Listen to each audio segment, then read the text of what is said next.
Thank you for those who stayed. If you could please move closer to the front of the stage so that if you have questions or anything like that, since I'm going to be meandering about to let them know who's going to ask what and who's next. So please be careful whilst you're moving forward. So to start off, we're going to have the lovely Megan Stenvik, who was Quinn in the show.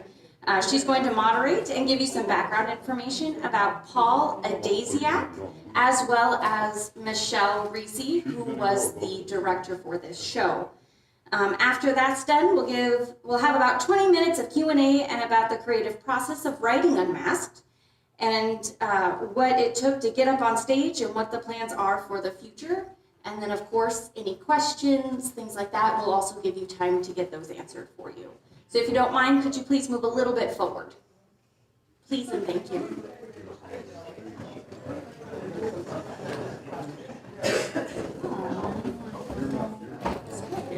Oh, I was like, Megan, here.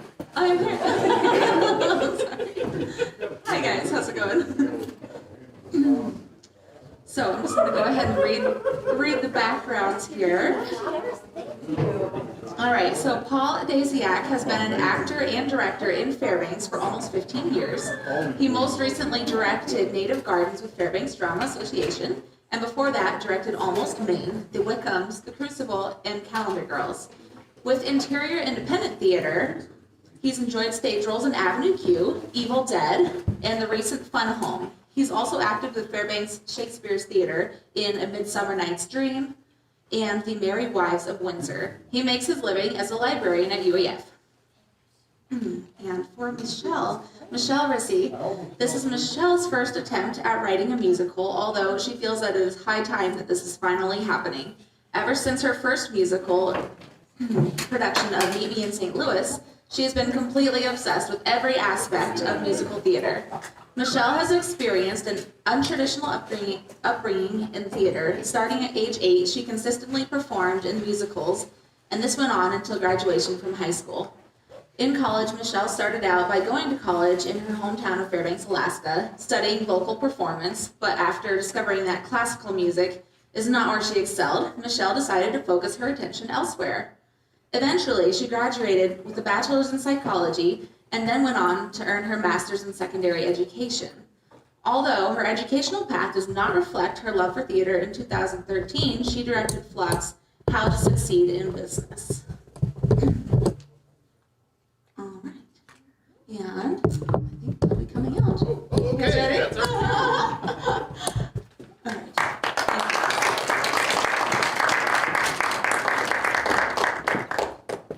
Congratulations, Michelle, on making it through your first weekend. And there's another weekend to come, yes? Yes. Okay. So if I can, so I wanted to ask, well, I understand that this is a little bit autobiographical, that of these vignettes, the one called, I think it's Michelle's story, has a kernel of truth to it. Yeah. And I wonder what you feel comfortable sharing with us about the origin of this play. Yeah, this whole play came about through me actually having a really awful date and writing a song called One Last Epic Bang, and that translated into One Last Final Thing because that's a more appropriate version. But then it was just awful, and I remember actually my ex-boyfriend used to say, Michelle, just Google it. That's a real thing. And also, How Do They All Find Me was really appropriate, apropos. So wait, so are you saying you wrote these songs at the time? Well, actually, when I said I have a really good writing idea, that was actually true, and that was my song for One Last Final Thing. So that's when it came about. All right. So I wrote it almost immediately after our date. Uh-huh. Yeah. Very nice. And then from there, how did you get the idea to write some of the other vignettes? Well, I discovered after writing One Last Epic Bang that, wow, that was actually pretty fun, and I enjoyed that. And I thought, why not just keep going? And then, it was COVID. I was bored and had really nothing to do. And somebody was in the hospital at Leonard's Hill. But then I couldn't see her because security and stuff. But then she called me up and told me her story, and I was like, wow, that's amazing. Actually, she said eat the cake in her interview. So that's true. And I used to have a whole song, How COVID Is Passed. Does it come from saliva or straight from the ass? Sorry. So inappropriate, but it was a little too much for people to handle, so that got cut and turned into response rates. But yeah, and then actually, I was corresponding with this guy, and things did not go my way, and he ended up being kind of a jerk. But I went to the drama bookstore in New York City and wrote A Day Without Cancer in one sitting. Mm-hmm. So I was like, oh my gosh, words are just appearing to me. And yeah, something about the creative process, I've been inspired. I don't know how it exactly happened. People are like, now wait, do you write the lyrics of the music before? And I'm like, you know, they both just come to me. I've been really lucky. So they both just sort of flow out. Now, but the fourth one, Melissa's story, is that right? And Was that Melissa also, is my cousin Maggie, who lives in Connecticut, but I modified that and said she lived in Bronx in New York. But she actually lived in Connecticut, and, you know, video shop open all day was a real thing. You know, she just keep FaceTime open all day, and her brother's like, what a loser. It used to be a boy, actually. But Jasmine, we didn't have the right amount of actors, so Jason became Jasmine. Ah, okay. Yeah. Oh, so that was just a modification for this show. Mm-hmm. You know, I guess that I might as well ask at this point. Tell us about. Boy, we could jump backward and forward through time. I think I may have to. I don't want to force it chronological, but like regarding this production, this developmental production, when you came back to Fairbanks, what has changed since? What was the before and after, and what did you find you had to scrap or add or edit?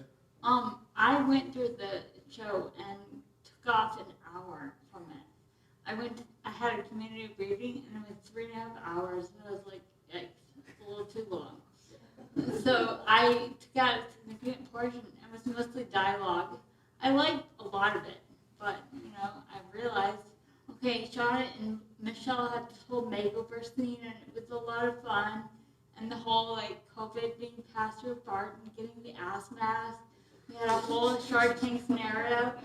I really loved it, but I was like, okay, maybe a little much. So I got rid of it. But I wasn't exactly pleased to have gotten rid of it. But I, like, knew for the show to succeed, I had to make it, like, Broadway amount of time, 2.5 hours. So it's right around there. Like, which of your children do you kill? Yeah, exactly. Which of your toes do you You know, cut off? in the business they say, like, you have to kill your babies. It sounds really morbid, but, you know, it's true. So the process of the music, like lyrics and music, what do you do? So I'm not a composer. I don't know much about how musicals get made. What do you do then when you've got, I mean, lyrics I understand. You're just jotting them down. It's like poetry. What are you doing with music?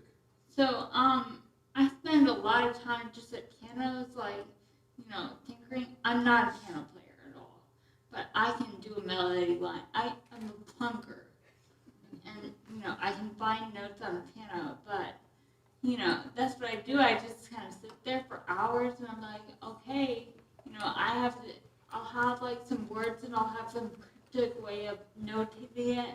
Like, one time my poor brother had to read a page where I wrote, like, C, D, E flat, you know, like, really crazy. And I was like, okay, I want this note, like, longer. And he had to read that. I'm sorry, Michael. But, you know, that's the way I do it. Sometimes you just write it out and do it, like, typing. So did you write it out in musical notation on the staff? Well, I did. Eventually, I went to Sibelius and I wrote it out. But, you know, I actually... Sorry, to Sibelius? Sibelius. Oh, to Bill. Okay, sorry. It's a program, Sibelius. Okay.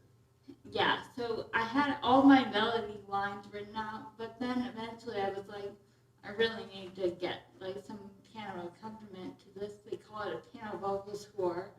So, I was like, okay, I have to find someone. So I kept trying to find people, and like I found some real characters along the way. And finally, in New Jersey, I'm a member of the Labs Club in New York, and it's like this artistic club that you pay to be in. It's pretty awesome. But I just said, hey, I'm going to Alaska in 3 months. I really need this music notated. And some lady was like, I know someone. No. Since I didn't know this term recently, notated. What does that mean? Notated is to have it like written on page, like music that you can read that looks nice. But you're talking, I mean, also things that, I don't know, from your perspective might be like embellishment. Like you write the melody line, is that right? Yeah. But then, you've But got someone. they do flourishes and they make it like have like a drum line or add space for people to flow and make ideas and musical concepts go. Uh-huh. Yeah, I'm curious to know what kind of processes have led up to this point. We're at the first gosh. developmental sort of full production with tech. Yeah. So I've done quite a bit of pre-developmental steps. In New York City, the first thing they call it a table read or a pizza read, where you get together and you read the show, and it was a lot of fun. I got friends from the Birdland and Instagram and Facebook, and just said, can you come to a reading and just read the part? And I had my brother's examples of the music, where like rough cuts we call them. And somebody said to me, Michelle, I don't think you should have showed us those musical examples. And I was like, okay. So I wasted his time, so sorry. But that was a little hard to hear. But also Was it just because sort of the music really needed it was some more sort of tuning embarrassing. before that? It was like, my brother yelling one side, like playing the piano, and not having it be a nice version at all, having it be like something we did in one cut. So yeah, it was definitely rough. But then after that, I finally found my music notator in New Jersey, and we did a concert version, and that was good with all the music, and that was like an hour long. And then So wait, a concert version means just doing just the doing songs the and the music. music. Yeah. Okay, so you had some actors, singers there, Yeah. as well as an orchestra. Well, a A piano. pianist. Okay, yeah, good. Yeah. And then I had a musicalized reading, and that was pretty ambitious because we were reading everything, and you have to get the actors, and they're not being paid. So they have jobs and lives, and you're like, can you do me a huge, just like everybody here, and it's like, can you do me a huge favor and do this? So we didn't have a lot of rehearsal, and we got together, and it was a little terrifying. One girl said to me 3 days before, hey Michelle, I just got tickets to Sweeney Todd with Josh Groban, so I'm gonna leave during the performance. And I'm like, oh my gosh. I was like, okay, we're gonna make this work somehow. So we started with the Stacey vignette. But so I did a musicalized reading, and then I rushed to Fairbanks and did a community read, and then I got COVID. So I was gonna have auditions, and we built up all this momentum, and it was great, and then I got COVID. And then, it was a holiday season by the time we had the audition, so not a lot of people came, but, ended up working out. And did that end up, shaping the show in some way? Getting COVID. Not just yours, but the casting, as you said. Yeah, I think the cast has learned to be really resilient, and because of that, we've gotten some great people, really invested people. Last thing I want to know, I do want to open it up to some questions, if folks have questions. So at some point, you're going to let this material out of your hands. Yeah. I think I'm ready. Yeah, you directed this Yeah. show. I did. Okay. So at some point, you're going to turn it over. You're going to give a score and a script or book to someone else, and you're not even going to be in town. Maybe they'll invite you to the premiere or something. And so what is your, I could frame it as what's your worst fear, but I mean that more in terms of what is most precious to you that you most want a new director to pay attention to. I want the director to keep the humor alive because it really is a funny show. And like if they treat it too seriously, like that would just make me really sad. Yeah, absolutely. Yeah. Well, all right. I wonder if anyone has any questions for Michelle. Okay, guys, don't be shy. All right. All right. Okay. So I can only, it's crazy that you could find someone to notate and like turn it into sheet music. And I wonder if it's okay to ask how, like, did you have to pay them? I did. Yeah. Yeah, it's $50 an hour, but she was incredible. She like could get a song notated in like 3 hours. So it was like $150, and I was like, okay, not bad. So like normally it costs to notate a score like $8,000. So I was really lucky, and that cost me like $2,500. And then, so what do you think is, what do you hope the next step is? Like Paul's saying you're going to release it. So I hope to go back to New York and probably do it at the Tank, because they're like a developmental theater. They're like, you know, younger people and like more gritty, and you know, it's an older theater and they don't charge you much money to put it on. So that's probably maybe a 54 Below concert, which is like a nightclub in New York, and you know, where you might hire equity actors, but you do it under a showcase umbrella. This is getting too technical for some, but you know, then you don't have to pay them a lot of money. But also, the next step today, we just live streamed it. So we're doing also a pro shot. So we have 3 cameras, and hopefully we're going to get on streaming musicals. So it's a website. I'm actually part of True. It's a theater group. Like I call it Theater Nerds Anonymous, because we're all like in it and really inspired. And you know, they did a presentation. I was like, hey, could I maybe do that? So, you know, they were like, sure, let us know. Yes. I was curious what you're going to do next. You're going to write something. Well, actually, I have an idea. So, you know, it's like kind of, it's not really fleshed out, but I had, say Jolly, or no, sorry, that's another idea. I had one idea for like a My Fair Lady, but a Jersey Shore. I had this like really awful boyfriend, and like, yeah, I just want one scene to be like in a nail salon where all these girls are getting nails done, and like, you know, it'd just be like a huge production number, and like Michelle being like at a production meeting being like, yeah, I spent all my money, so that's why I need some more investment. So that's like my idea right now, but it's not really fleshed out. Yeah.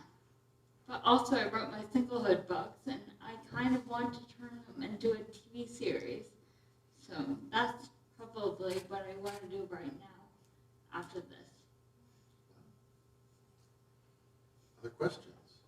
Yes, please. Did you write all the songs? I did, yeah. What kind of inspired you? I really like the blues song, because I like blues, so. Um, Because I sang it. yeah. Well, that helps to have wonderful actresses and actors.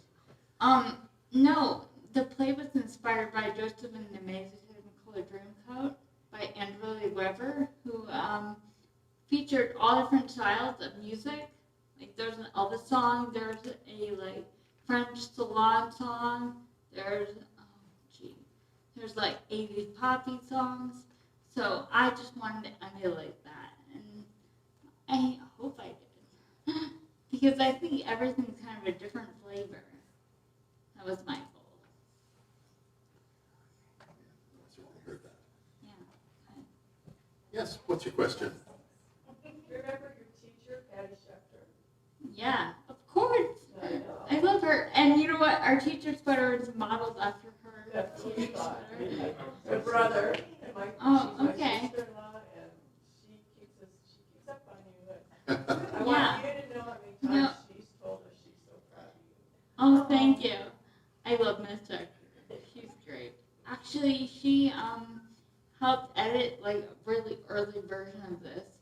So really early. I don't even know I like, how know many she edits. would tell us about it. So she was excited. She lives outside Yeah, of and Madison right hopefully now. she's watching the live stream. So yeah. We'll check in with her, but Yeah. But yeah, I said to my mom, I want to have a teacher sweater, and she's like, Michelle, can't we just do something like a normal teacher outfit? I was like, no, Miss Checker used to always wear these. How to do a teacher sweater? And now she loves it. yeah, that's great, yeah. We watched the teacher sweater, so Yeah. that's great. It The was fun. teacher sweater is We a enjoyed crowd the pleaser. whole thing. Thank you. You did a great You're job. welcome. Thank you. Yeah. Thank you all for staying after. Yeah. I think, are there any other questions? Well, I just want Oh. to make a comment. I really like that concept of every person has a story.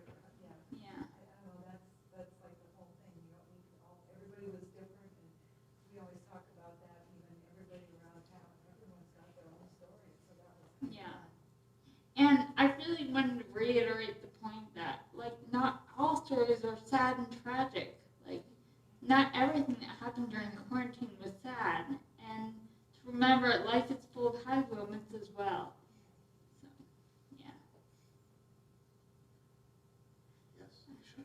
So, since the Michelle story, has definitely some truth to it, the Shauna character, she actually exists, right? Yeah. And she's that awesome? Okay, so Shauna was a little bit inappropriate. Like one time we got our internet fixed, and she like came out wearing a bathrobe and nothing under it. And so, it was like, hey, go put some clothes on, But she was like really confident. We used to do like aerobics in like swimsuits because it was so hot in the apartment and there was like no one around. But we had a lot of fun. Yeah. All right, I think that wraps it up. Thank you, everyone, for staying. Thank you for your questions. Thank you. Thank you. And thank you. Congratulations.